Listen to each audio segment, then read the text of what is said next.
السلام عليكم ورحمة الله وبركاته. إن الحمد لله والصلاة والسلام عليك يا رسول الله وعلى آله وصحبه وبارك وسلم.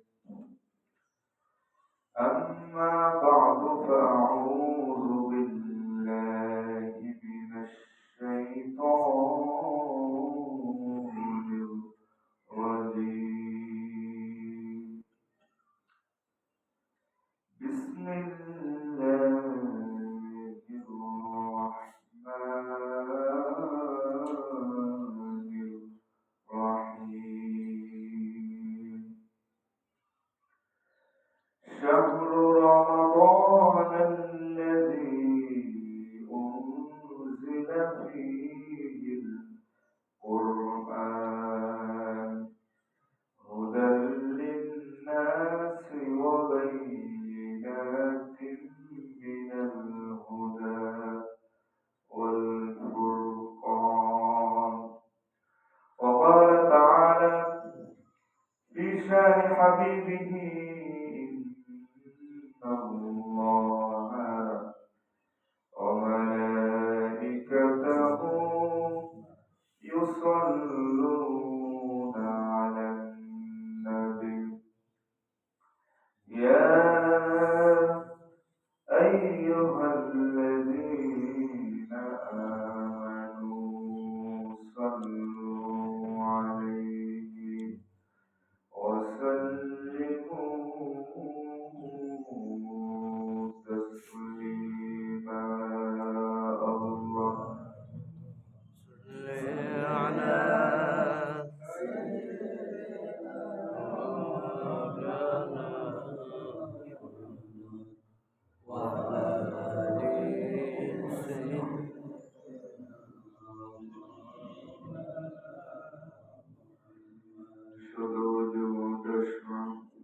رحمة للعالمين. مسجد أرشد زمين. الله صل على سيدنا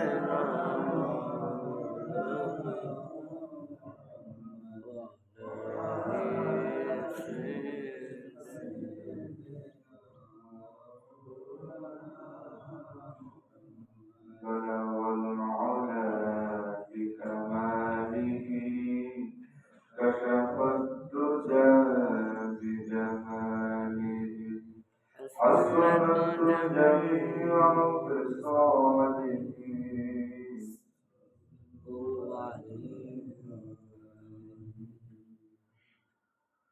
আলহামদুলিল্লাহ, মহান আল্লাহ সুবহানাহু ওয়া তাআলা দরবারে লাখো কোটি শুকরিয়া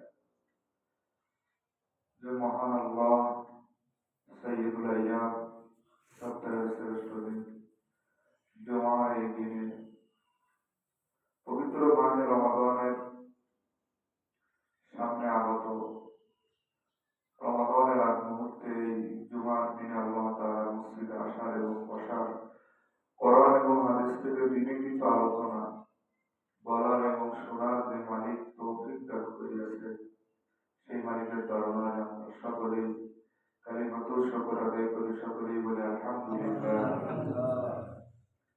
দুরূদ ও সালাম সরওয়ারে কায়নাত, দু জাহানের বাদশাহ ইমামুল মুরসালিন শফিউল মুজনিবিন রাহমাতাল লিল আলামিন জনাব মুহাম্মদুর রাসূলুল্লাহ সাল্লাল্লাহু আলাইহি ওয়াসাল্লাম। প্রিয় মুসলিম ইকরাম, পবিত্র মাহে রমাদান সামনে আগত। রমাদান এর প্রস্তুতি সম্পর্কে আমরা আলোচনা শুনতেছিলাম। পবিত্র মাহে রমাদানের মোট 12টি প্রস্তুতি কথা আমি বলার জন্য গত জুমায় বলেছিলাম। কারণ রমাদান মাস বছরের শ্রেষ্ঠ মাস, ফসল কাটার মাস, সব অর্জন করার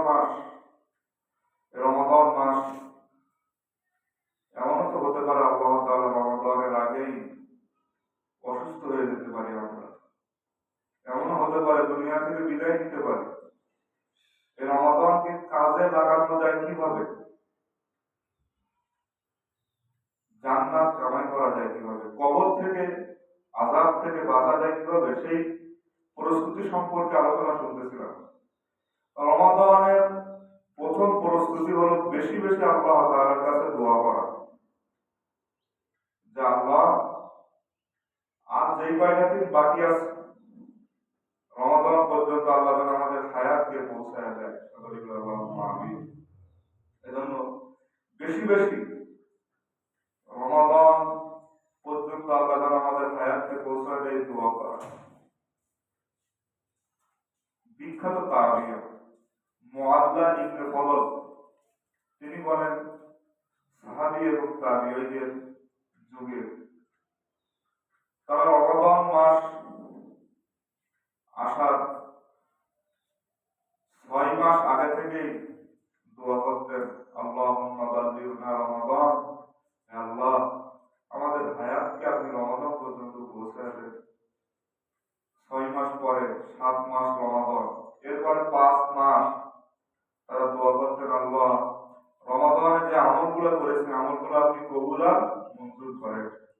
তাদের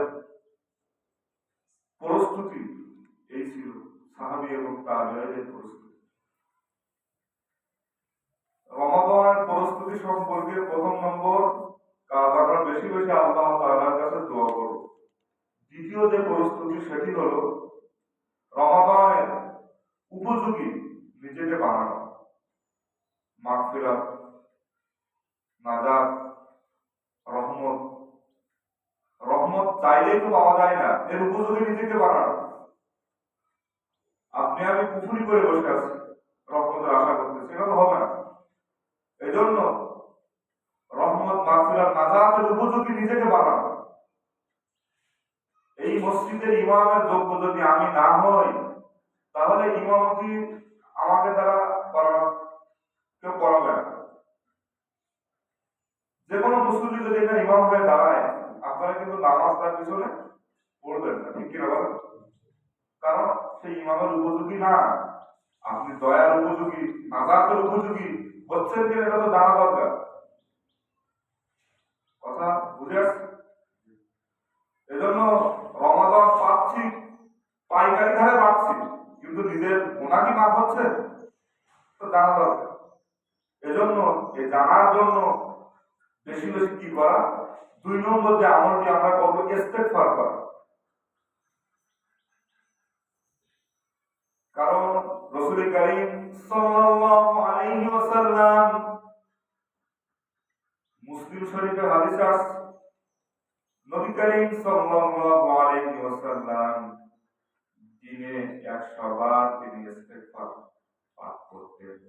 যে নবীর জীবনে কোনো গুনাহ নেই, গুনাহ তো দূরের কথা, গুনাহের ছিটা ফোঁটাও নেই, সেই আমাদের প্রিয় নবী যদি তিনি 100 বার ইস্তেগফার করেন, বুখারীর ভিতরে আছে তিনি 70 বার ইস্তেগফার করতেন প্রত্যেক দিনে।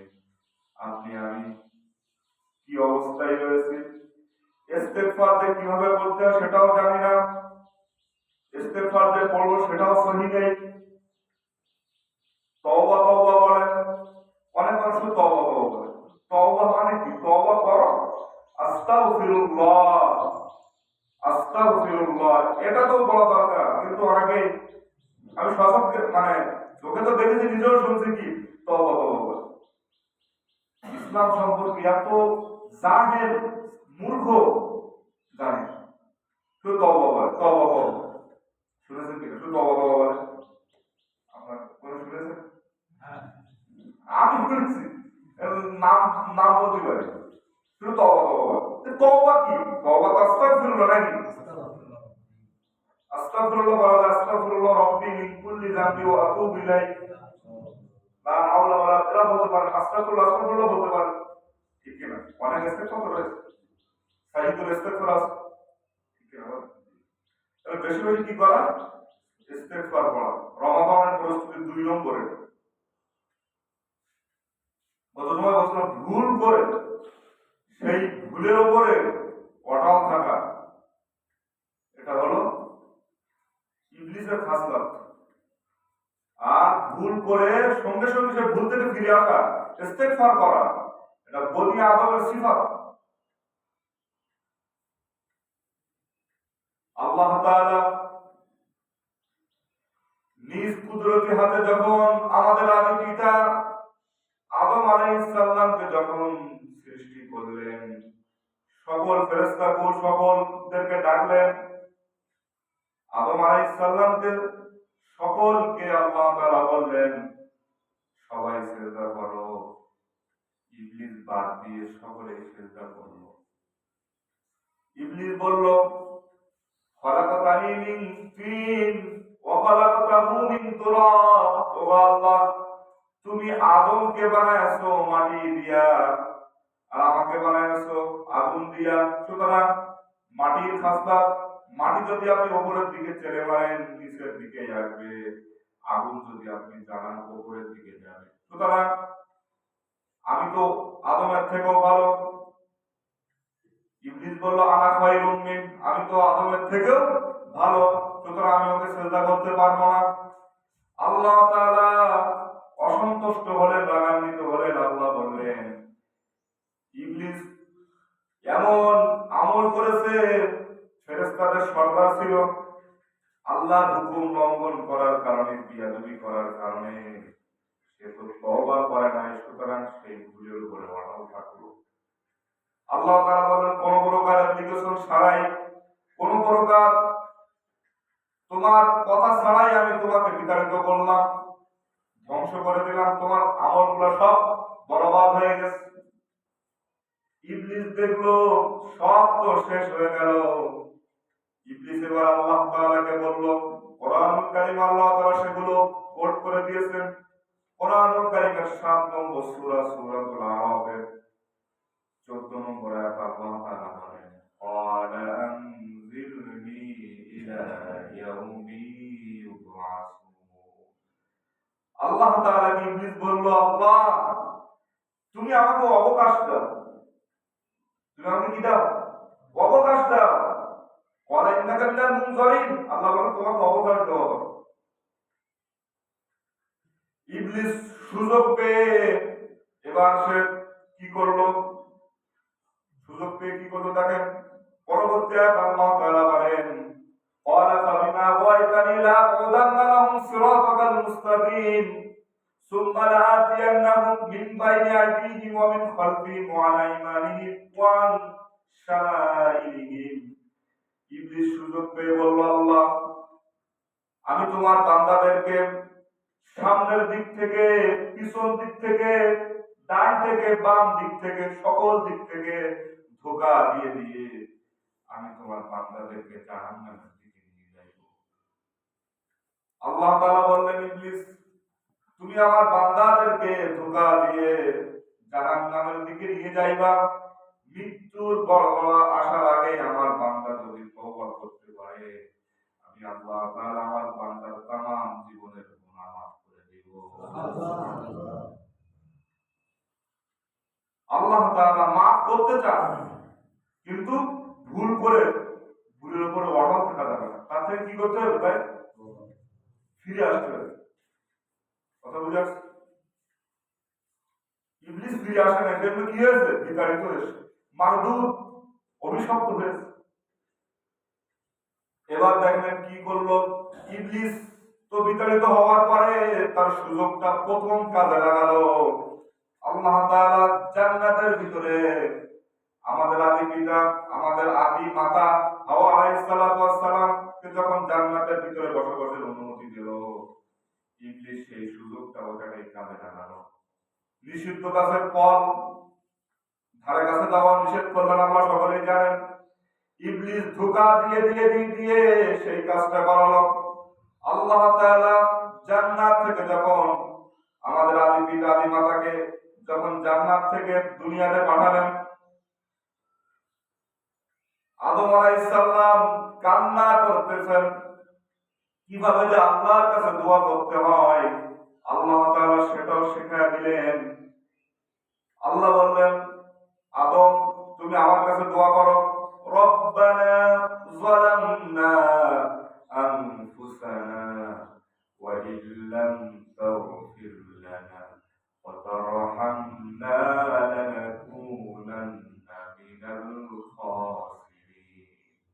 দোয়া প্রত্যেক ইমাম সাহেব করে, মুসল্লিও জানে না যে দোয়ার অর্থ কি। ঠিক কিনা? রব্বানা, হে আমাদের প্রতিপালক, যালামনা আনফুসানা, আমরা নিজেদের নফসের উপরে কি করেছি? জুলুম করেছি। এখন নিজেদের নফসের উপর জুলুম মানে কি? নফস বলতেছে নামাজ পড়ার দরকার নেই, কিন্তু কি নামাজ তো আল্লাহর হুকুম করতেই হবে। খারাপ কাজে নফস ধাবিত করতেছে, কিন্তু এর থেকে বাহির আসতে হইবে। কথা বুঝে আসছে? এই যে ধাবিত করতেছে খারাপ কাজের দিকে, এটাই হলো কি? জুলুম। ওয়াইল্লাম তাগফির লানা, হে আমাদের প্রতিপালক, যদি আপনি আমাদের উপরে দয়া না করেন, ওয়াতারহামনা, যদি রহম না করেন, লানাকুনান্না মিনাল খাসিরিন, তাহলে আমরা ক্ষতিগ্রস্তদের অন্তর্ভুক্ত হয়ে যাব। আল্লাহ তাআলা এই দোয়া আদম আলাইহিস সালামকে শিখালেন। আদম আলাইহিস সালাম যখন এই দোয়া করলেন, আল্লাহ তাআলা দোয়া কবুল করে আদম এবং হাওয়া আলাইহিস সালামকে দেখা করার ব্যবস্থা করে দিলেন। সুবহানাল্লাহ। এই ঘটনা আমরা সকলেই জানি। তো বুঝাতে চাচ্ছি যে ভুলের উপরে অটল থাকে, এটা ইবলিসের কি খাসলা। আর ভুল থেকে ফিরে আসা, এটা আদম আলাইহিস সালামের সিফাত। আমাদের আল্লাহ তাআলা আদম আলাইহিস সালামের মাধ্যমে আমাদেরকে শিক্ষা দিয়েছে। এজন্য বেশি বেশি ইস্তেগফার করা। রমাদানের দ্বিতীয় প্রস্তুতি, প্রিয় মুসলিম, এখানে একটি কথা না বললেই নয়, তওবা। তওবা যদি আপনি আমি করতে চাই, 5টা শর্ত রয়েছে। কয়টা বলেন? একটু খেয়াল করে শোনেন কথাগুলো, খুব গুরুত্বপূর্ণ বিষয়, যুক্তিযুক্ত কথা। 5টি শর্ত রয়েছে যদি আপনি আমি তওবা করতে চাই। পাইকারি ধারে শুধু অপরাধ করলাম আর আস্তাগফিরুল্লাহ বললাম, ওই আস্তাগফিরুল্লাহ মূল্য আল্লাহর দরবারে নেই। 1 নম্বর শর্ত হলো পাপ করে, আমি যে পাপ করে সেটা আল্লাহর কাছে স্বীকৃতি দিতে পারবো যে আল্লাহ আমি পাপ করেছি। ভুল করে মানুষের সামনে ভুল স্বীকার অনেক মানুষ করে না, প্রত্যেকেই করে না, প্রায় করে না। পরে বলেন আমি যেটা ভুল করি, আমি কি আপনার সাথে বলবো না যে তুমি এটা কাজটা করেছি? এটা আমি বলবো না, সবসময় গোপন থাকবো। ঠিক কিনা বলেন? আমার এই অবনতির কারণ কি এটা আমি স্বীকার করবো, জানি বলো, তারপরে কি মানুষের সাথে বলবো না, এটা মানুষের খাসলাত। কিন্তু আল্লাহ তো জানেন, এজন্য আপনার সাথে বলতে অসুবিধা আছে। এজন্য পাপ করে পাপের স্বীকৃতি দেওয়া, এটা তওবার 1ম নম্বর শর্ত। খুব খেয়াল করে শোনেন। 2য় নম্বর হলো আমি যে গুনাহ করেছি এটা লজ্জিত হওয়া। ইস, এই গুনাহটা হয়ে গেছে, এই মিথ্যে কথাটা আমি বলে ফেলেছি, এটা কি করা? লজ্জিত হওয়া। কি হওয়া বলে? লজ্জিত। 3 নম্বরে আল্লাহর সাথে বলা, আল্লাহ আমি না বুঝে পাপ করেছি। কি করেছি? না বুঝে বুঝে এইভাবে পাপ করেছে, এটা আল্লাহর সাথে বলা। এরপরে 4 নম্বরে এমন দৃঢ় প্রতিজ্ঞা করা যে ওই পাপ আমি আর জীবনে করব না। কথা বোঝা যাচ্ছে? কিন্তু আমরা কি করি? অটো অটো তওবা আর অটো গুনাহ। এই জন্য কি অটো রমজান আসতেছে, জীবনে পরিবর্তন কিন্তু হচ্ছে না। এরপরে সর্বশেষ এবং 5 নম্বর হলো হকুল্লাহ, আল্লাহর হক। হকুল ইবাদ, বান্দার হক। বান্দার হক যদি আপনি আমি মেরে খাই, মানে কি অন্যায় ভাবে একজনকে থাপ্পড় মেরেছি, অন্যায় ভাবে একজন কাছে টাকা 10 টাকা না আসলে 15 টাকা নিয়ে বসে আছে, আপনি আমি যদি এই যে কাবার গিলাফ ধরেও আসি, আল্লাহ তাআলা কোশ্চিন কারো মাফ করবেন না, করবেন না। কেন? কেন করবেন না? কারণ আমি তো আল্লাহর হক নষ্ট করিনি, বান্দার হক নষ্ট করে আসছি। তবে সেই বান্দা যদি ক্ষমা না পারে, তাকে যদি আমি না যাই, তাহলে আল্লাহ কি মাফ করবে? বলেন, মাফ করবে। পায়ে যদি কেটে যায় তাহলে এই কাটার যন্ত্রণা আমি বলবো, আপনি শুধু দেখতে পাবেন যে কেটে গেছে, কিন্তু যন্ত্রণা ভোগকে যা কেটে গেছে সেই ভোগ করবে। সুতরাং বান্দার হক যদি কেউ নষ্ট করে, হাজার হাজার আসলে চুমুখার কোনো ফায়দা আসবে না। যদি সেই বান্দার কাছে গিয়ে আপনি মাফ না চান, যদি মারা যায় তার পরিবারের কাছে যান, যদি তাও খুঁজে না পান সেই বান্দার নামে আপনি সদকা করেন, তাও আল্লাহ যদি চাই মাফ করতে পারে, ঠিক কি না? এগুলো আমার বানানো কথা না, যারা আলেন তারাই জানে। অনেকে মনে করে হুজুর জোরে কথা বলে, শুধু বানানো কথা বলে, বানানো না, সব কোরআন হাদিসের কথা। আপনি হাদিস করে বিশ্বাস করে দেখেন, বান্দার হক যদি কেউ নষ্ট করে আল্লাহ তাআলা তার জিন্দেগিতে মাফ করবে। যত রমজান আসুক, যত শবে কদর আসুক, লাইলাতুল মিরাজ আসুক, কোনো লাভ হবে না যদি বান্দার হক যদি কেউ নষ্ট করে। কথা বুঝে আসছে? সুতরাং হকুল্লাহ, আল্লাহর হক যদি আপনি নষ্ট করেন, নামাজ পড়েন নাই, জিনা করেছেন, ব্যভিচারী করেছেন, আল্লাহ মাফ করবে। কিন্তু বান্দার সাথে যদি আপনি খারাপ আচরণ করেন, কোনো মানুষের সাথে, কোনো মানুষকে ঠকা, কোনো মানুষের কটু কথা বলেন, আল্লাহ তাআলা কঠিন কালো আপনাকে মাফ করবেন, আমাকে মাফ করবেন, যদি সেই বান্দা মাফ না করে। কিন্তু সমাজের ভিতরে দেখেন, মানুষকে ফাঁসানোর জন্য আমরা ফজরের নামাজ পড়ি, নামাজ পড়ে বিভিন্ন মানুষের নামে সমালোচনা শুরু হয়ে যায়, বিশেষ করে ইমামদের দিয়ে। চায়ের দোকানে অটোমেটিক সমালোচনা হয়, চা খেয়ে আর কি মজা, মানুষের নামে সমালোচনা করে বেশি মজা পায় মানুষ। চায়ের দোকানে আমি বসি না, যারা বসে তারা জানেন কত ধরনের সমালোচনা। ওই চায়ের কাপের মধ্যে রাজনীতি শুরু হয়, চায়ের কাপের মধ্যে ইমাম মুয়াজ্জিনের সমালোচনা শুরু হয়। মানুষ একটু ভালোভাবে চললে তার নামে সমালোচনা হয়। সমালোচনা করতে ভালোই মজা লাগে, মৃত্যুর পরে আল্লাহ তাআলা মজা টের পাওয়াবে। কারণ আপনি জবানে জিনা করতেছেন সমালোচনা করে মানুষের। আর বেশি সমালোচনা হয় মসজিদের ইমামদের। এখানে আলহামদুলিল্লাহ হয়, কিন্তু আশপাশে মসজিদগুলো দেখেন, পেয়দা বাড়ানো দেখেন, নাজির মাদ্রাসার দোকানে দেখেন, নাজির মাদ্রাসার দোকানে মানে ইমামের সমালোচনা হয় না, কিন্তু কি রাজনীতির সমালোচনা হয়। কিন্তু এই পেয়দা বাড়ানো বলে সব থেকে ইমামদের নিয়ে সমালোচনা হয়। আমি কিছুদিন নামাজ পড়াইছি তো ওখানে, জানি, খুব ভালো জানি। এজন্য আপনাদের কাছে রিকোয়েস্ট করবো, ইমাম হিসেবে চায়ের দোকানে যদি চা খেতে মন চায়, চা খেয়ে উঠে আসেন, বসেন না ভাই, আল্লাহর রাস্তায় বসেন না, আমল আপনার সব নষ্ট হয়ে যাবে। আল্লাহ তাআলা আমাদের সকলকে মানুষের নামে দিবস সমালোচনা থেকে হেফাজত থাকার তৌফিক দান করুন। তাহলে এই 5টা শর্ত তওবার জন্য। তাহলে প্রথম নম্বর বলছে কি, বেশি বেশি আল্লাহর কাছে দোয়া করা। দ্বিতীয় নম্বর ইস্তেগফার করা। রমাদানের প্রস্তুতি গ্রহণের 12টি প্রস্তুতির কথা বলব। 3 নম্বরে গত জুমার আগে বলছিলাম, রমাদান এতদিন বাকি, এত সময় বাকি, এটা একটা আলোচনা করা। রমাদান নিয়ে যে আমি আলোচনা করতেছি, রমাদান যে আসতেছে, এটা প্রত্যেকটা মানুষের অন্তরে কিন্তু কি এটা তোলপাড় হচ্ছে। রমাদানের কাউন্ট ডাউন শুরু করা, রমাদানের 3 নম্বর প্রস্তুতি। এরপরে 4 নম্বরে রমাদান সংক্রান্ত আলোচনা, মাসলা মাসাইলগুলো এগুলো আয়ত্তে করা। আজে বাজে বই না পড়ে এগুলো কেনা, এগুলো আয়ত্ত করা। বিশেষ করে কোরআনুল কারীমের 2 নম্বর সূরা, সূরাতুল বাকারায় 183 থেকে 185 নম্বর আয়াত, একটা রুকু রমাদান সংক্রান্ত আল্লাহ নাযিল করেছেন। এগুলো ব্যাখ্যা বিশ্লেষণ করে পড়া। ব্যাখ্যা করবো কি, নিজেই তো করতে জানি না, পড়বো কি, কোরআন তো ধরি না, বেশি বলবো। এখানে বহুত মানুষ আছেন জীবনে কোরআন ধরেন না, ধরবো কি, পড়তেই তো জানি না।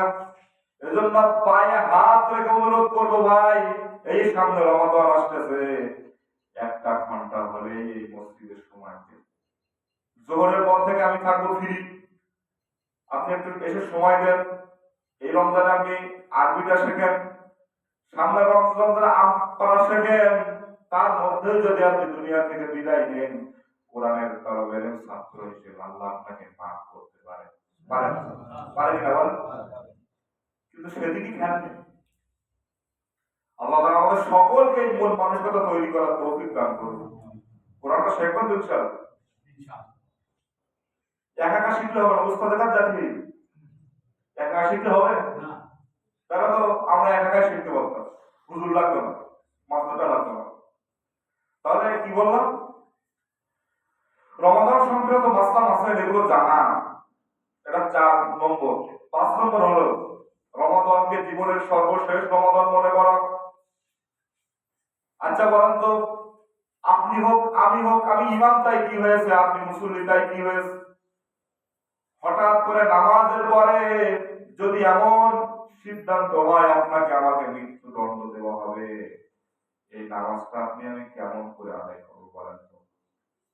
তাড়াহুড়ো করে আদায় করবো না, কারণ অন্তরের ভিতরে তোলপাড় কিন্তু শুরু হবে যে আমার নামাজের পরে মৃত্যু হবে, জীবনের সর্বশেষ নামাজ আমি করতেছি। প্রত্যেকটা রুকু আপনার চোখ দিয়ে অশ্রু ঝরবে, আমার ঝরবে, সেজদায় গিয়ে আপনি অশ্রু ঝরাবেন। এমন যদি আপনি আমি মনে করতে পারি জীবনের সর্বশেষ রমাদান মনে হয় এটাই আমাদের আসতেছে, মনে হয় না এটাই শেষ, যদি আপনি আমি এরকম মনে করতে পারি এই রমাদান আপনার আমার জন্য কাজে আসবে, আর যদি পাইকারি ধরে মনে করি রমাদান আবার সামনে আসবে, আবার গুনাহ মাফের সুযোগ আছে, এরকম যদি আপনি আমি মনে করি, তাহলে কি এই রমাদান আপনার আমার জন্য পরিবর্তিত হবে না, কাজে আসবে না? কারণ অন্তরতে কি নেই, এই চিন্তা নেই। আপনি খেয়াল করে দেখেন, বেশি দূরে যাওয়ার দরকার নেই। এই মসজিদের ইমাম সে কি জানতো সামনে রমাদান আসার আগে এই দুনিয়া থেকে বিদায় নিয়ে চিরজীবনের জন্য মাটির সাথে মিশে যাবে? সে কিন্তু জানতো না। আপনি আমি কি নিয়ে চিন্তা করি দেখেন তো, ফজরের আযান হচ্ছে, মুসল্লি নেই, জোহরের নামাজের সময় মুসল্লি নেই, এখনো পর্যন্ত ভোরের মধ্যে আপনি আমি রয়েছি। ভাই দয়া করে নিজের বিবেকটার দিকে একটু তাকান তো। আপনি আজকে মারা যাবেন, আপনি আজকে মারা যাবেন, একটা রাত কিন্তু আপনাকে ওই ঘরের ভিতরে রাখা হবে না। আমি যদি মারা যাই, আমার মেয়েটা, ছোট একটা মেয়ে রয়েছে, আব্বু আব্বু বলে আর ডাকবে না, ডাকলেও আমি শুনতে পাবো না। সাদা কাপড় দিয়ে যখন আমাকে জড়ানো হবে, আমার মেয়েটার কাপড়ের দিকে আসবে না, কারণ সে ভয় পাবে। আমার স্ত্রী বলবে ওদিকে যাওয়ার দরকার নেই, ওদিকে তুমি যেও না, তুমি ভয় পাবা। যে স্ত্রীর পাশে না থাকলে তার ঘুম আসতো না, সেই স্ত্রী কিন্তু বলবে সন্তানদের কাকলে ধরবে, তুমি বাবার কাছে যেও না। আমার কবরটা যদি বাড়ির আঙ্গিনায় হয়, আমার পিতা মাতা, আমার স্ত্রী সন্তান বলবে কবরটা একটু দূরে দাও, দূরের দিকে দাও, কারণ এখানে বাচ্চারা বসবাস করবে। আমার নিজের দাদা যখন মারা গিয়েছে, আমার দাদাকে অনেকেই ছিলেন, ইব্রাহিম অনেকেই ছিলেন, আমাদের জায়গা নেই, কবরটা খনন করা হচ্ছে আমার বাড়ির একবারে বারান্দার নিকটে, জায়গা পাওয়া যাচ্ছে না, এই জন্য আমি নিজে কানে শুনছি আমার মা বলতেছে কবরটা একটু দূরে খনন করা যায় না, আমি আমার ছেলে নিয়ে বাড়িতে একা থাকি। অনেক অনুনয় বিনয় করার পরে কবরটা দূরে খনন করা হয়েছে, তারপরে সেখানে দাফন করা হয়েছে।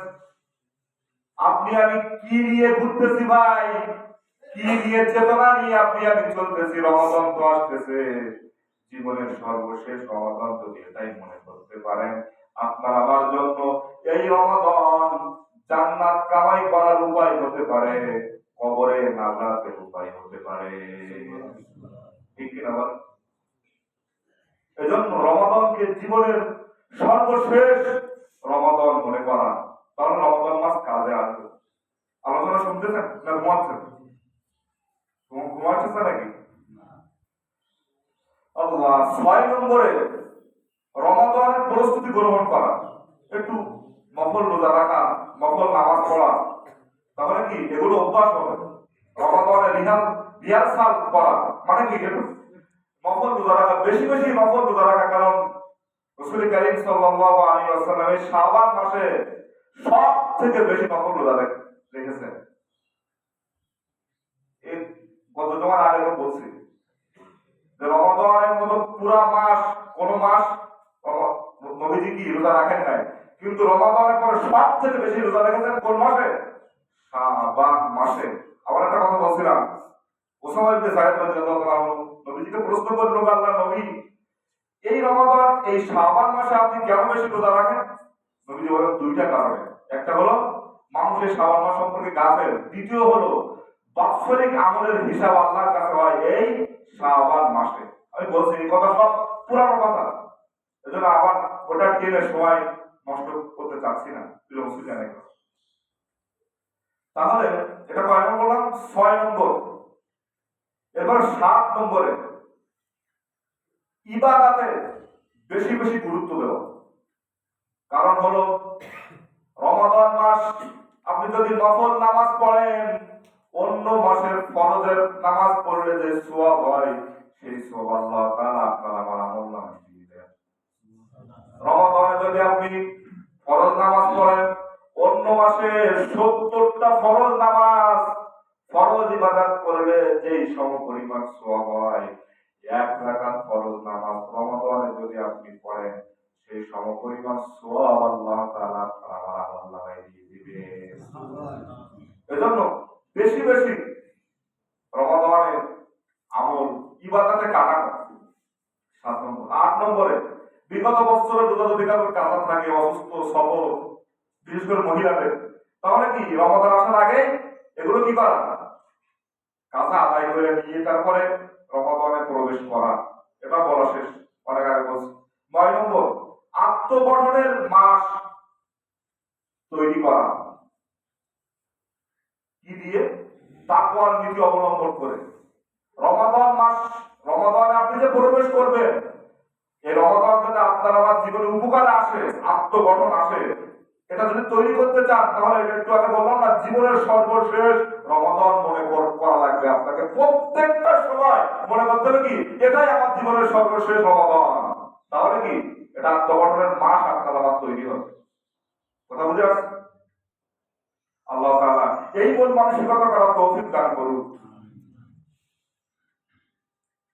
10 নম্বর, সুন্দর একটা রুটিন তৈরি করেন রমাদান আসার আগে, যে আমি এই সময় সিয়ারি করব, সিয়ারি পরে কি যদি কিছু সময় কোরআন তেলাওয়াত করব, নামাজে যাব, নামাজের পরে এসে এই কাজ করব। প্রত্যেকটা রুটিন, যেরকম হেফজখানায় রুটিন থাকে, হেফজখানায় মাদ্রাসায় আছে কি এই একটা রুটিন তৈরি করা। সেই রুটিনটা আপনার ঘরের ঢোকা যে প্রথম গেট ওখানে মেরে রাখেন, লেবরেটিভ করে মেরে রাখেন যে আমি এই সময় এই কাজ করবো।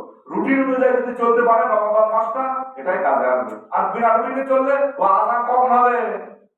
সিয়ারি খানে আযানের পরে। ঠিক কিনা বল? মানে সব থেকে বেখবর হয় রমাদানে যারা রুটিন বিহীন চলে। এজন্য কি রমাদানের 10 নম্বর প্রস্তুতি কি একটা রুটিন তৈরি আমরা করবো ইনশাআল্লাহ, করবো তো। এবং 11 নম্বর, রমাদান মাস যে আয়াতটি পড়েছে, শাহরুর রমাদান আল্লাযী উনজিলা ফীহিল কোরআন, রমাদান মাস সম্মানিত হওয়ার কারণ কোরআন নাযিল হয়েছে এই মাসে। এজন্য কি এই মাসে কোরআন শেখা, যারা পড়তে পারেন না শিখবেন তো। যদি না শেখেন তাহলে কি হবে? ওই কোরআন আপনার আমার বিরুদ্ধে অবস্থান নিয়ে জাহান্নামে আপনি আমি যাবো না যতক্ষণ, কোরআন তখন কোরআন আল্লাহ তাআলার কাছে মামলা দায়ের অটোমেটিক করতেই থাকবে। আল্লাহ তাআলা কোরআন বলবে, আল্লাহ এটা তুমি জাহান্নামে যতক্ষণ দেওয়া ততক্ষণ আমি আমার তোমার কাছে কি করবো? মামলা দায়ের করবো। আচ্ছা বলেন তো, কোরআন দামি না? কোরআন আল্লাহ তাআলার বাণী, আল্লাহর বাণী। যখন আল্লাহর কাছে এই নালিশগুলো বলবে, তখন কি আল্লাহকে আপনার প্রতি দয়া দেখাবে? আমার প্রতি দয়া দেখাবে? কিসের দয়া? সুতরাং আপনি আমি জাহান্নামে যাব না যতক্ষণ, আল্লাহর কাছে কোরআন এভাবে কি করবে? নালিশ করতেই থাকে। এটা কোরআন আয়াত, এটা আমি এর আগেও একবার বলছি। নবী পর্যন্ত আপনার আমার বিরুদ্ধে দাঁড়িয়ে যাইবে। শুধু নবী দাঁড়াবেন সাল্লাল্লাহু আলাইহি সাল্লাম, আল্লাহ তাআলা পর্যন্ত দাঁড়ায় যাইবে। সূরা তাহার ভিতরে আছে ওমান আ'রাদা আন যিকরি ফাইন্না লাহু মাঈশাতান দনকা। এই আয়াতগুলো দেখলে বোঝা যায় এই বিষয়ে পরে আলোচনা করব ইনশাআল্লাহ, যে কোরআন আপনার আমার বিরুদ্ধে কোরআন যারা শিখবে না তাদের অবস্থা কি করুণ হবে। কোরআন যারা শিখবে না তাদের অবস্থা কি করুণ হবে। যদি সময় হয় সামনে সময় বলবো ইনশাআল্লাহ। তারা কোরআন শিখবেন না তাদের কি ভয়াবহ শাস্তি হবে এই বিষয়টা আলোচনা আমি রাখবো ইনশাআল্লাহ সামনে সময়, এবং সেটা কোরআন থেকে হবে ইনশাআল্লাহ। এজন্য কোরআন আমরা শিখবো ইনশাআল্লাহ। কোরআন শেখা ফরজ। নামাজ যে পড়তেছেন এই নামাজ যদি কোরআন, নামাজে কোরআন পড়া লাগে না? না কবিতা পড়েন, নজরুল সঙ্গীত এগুলো পড়েন না? কবি নজরুলের সঙ্গীত নামাজে চলে? নামাজে আপনি সর্বপ্রথম সূরা ফাতিহা পড়া লাগবে। যদি না পড়েন নামাজ ভাঙার কারণ প্রথমটাই নামাজে অশুদ্ধ পড়া। যার নামাজে অশুদ্ধ আছে তার নামাজ ভাঙার কারণের প্রথমটাই শেষ, মানে নামাজে শেষ। আর বাদ বাকি কি 18টা তো পড়ি করুন, প্রথমটাই ঠিক নেই, নামাজে অশুদ্ধ পড়া। কারণ নামাজে কোরআন যদি সহি না হয় নামাজ হবে? আপনি আমি যেই দল করি না কেন, যে আল্লাহওয়ালার ভক্ত হন না কেন, সবার জন্য কোরআন আছে না নেই? সুতরাং কোরআন যদি সহি না হয় আল্লাহওয়ালার ভক্ত হয়েও কোনো লাভ নেই, কারণ আপনার নামাজে ধ্বংস শেষ। ওই আল্লাহওয়ালারও যদি কোরআন সহি না হয় আল্লাহওয়ালা তাই কি হয়েছে, ওর নামাজও শেষ। সুতরাং নামাজ যদি পড়তে চান তাহলে কোরআন শেখা লাগবে আগে। রাজি আছেন তো ইনশাআল্লাহ? এই রমাদানে অল্প শেখেন, আলিফ বাতাটা এই রমাদানে শেখেন, সামনে রমাদান আর কিছু শেখেন, তাহলে কি এই ওসিলায় তো আল্লাহ মাফ করতে পারে। আল্লাহ তাআলা আমাদের সকলকে কোরআন শেখার তৌফিক দান করুন। 12 নম্বরে তাহাজ্জুদের নামাজের প্র্যাকটিস করা এই শাবানে। কারণ সিহারের সময় তো তাহাজ্জুদের সময়, ঠিক কি না? এমন একটা তৈরি করা যে কি রমাদানে একটা ওয়াক্ত একটা দিনও যেন তাহাজ্জুদ মিস না হয়। আল্লাহ তাআলা আমাদের সকলকে এই রমাদানের আগে 12টি প্রস্তুতি গ্রহণ করে রমাদানের ভিতরে ঢোকার তৌফিক দান করুন। ওয়া আখিরু দাওয়ানা আলহামদুলিল্লাহি রাব্বিল আলামিন।